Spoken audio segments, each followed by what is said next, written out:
We will get to your phone calls, all coming up here in a little while. First, though, our guest is Jason Snead. He's a policy analyst for the Edward Meese Center at the Heritage Foundation. Jason, how are you? I'm doing great. How are you? I'm doing fine. When I know in our lifetimes, I speak for myself there, I guess, because I don't know how old you are, but in my lifetime, we've never quite seen an electoral season like this one. I think that's absolutely right. Ordinarily the Electoral College is sort of just a forgotten or not too well thought of ceremonial position that nobody pays attention to because once the election is over on election night, it's presumed to be over. But I think that it's sort of an aftermath of this particularly vitriolic election season. Everybody is out protesting and holding vigils, hoping that the Electoral College will somehow undo the results of the November election. Yeah, which, as everyone seems to have finally, at least those of us who look at it with some sense of normalcy, realize even if they managed to pull 39 electors away from Donald Trump, it would still go to the House, who would decide in his favor, correct? Well, yes. I mean, there's really no finer way to say it than that. The House of Representatives is controlled by Republicans, and in virtually all likelihood, I mean, there is an infinitesimally small chance that the Electoral College will somehow deny Donald Trump an outright victory there. But if that were to happen, I would think that it would be even less likely that a Republican-dominated House would vote for anybody other than the Republican nominee for president. Wow. Well, what do you, as someone who studies this, what do you, every couple of years, and certainly since the Al Gore victory or loss in 2000, when he won the popular vote but lost the Electoral College, there have been screams by the left to get rid of the Electoral College and go to just a popular vote. I think we're hearing those again this year already, which to me defies the logic of why our founders put this system in place.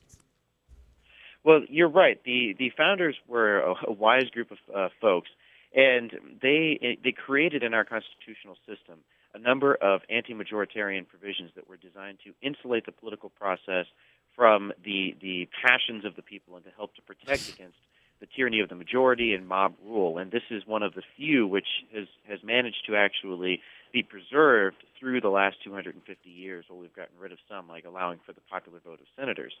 And what the Electoral College actually does, it does a number of very good and very positive things. It guarantees that every new president, regardless of their percentage of the popular vote, is guaranteed a majority of the Electoral College, giving them a mandate and a sense of legitimacy in the eyes of the American people. And it also helps to ensure that we pay attention to the needs of voters who don't live in just the urban, elite, liberal areas of the country, but also in the rural and smaller states that would otherwise be ignored in a popular vote scheme.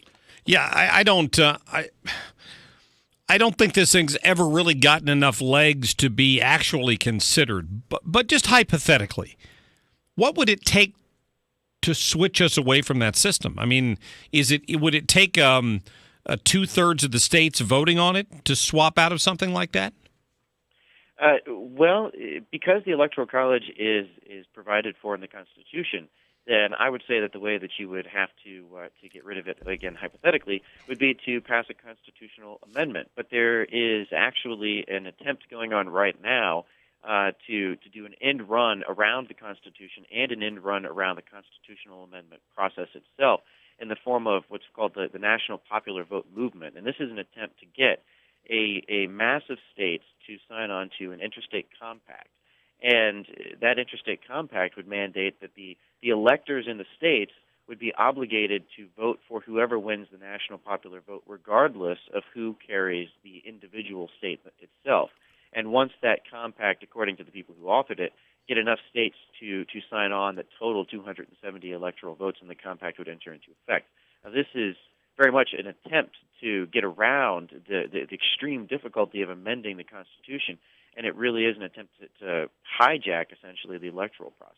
Yeah, very, very much so, and we can only hope that thing never really gets legs, so to speak.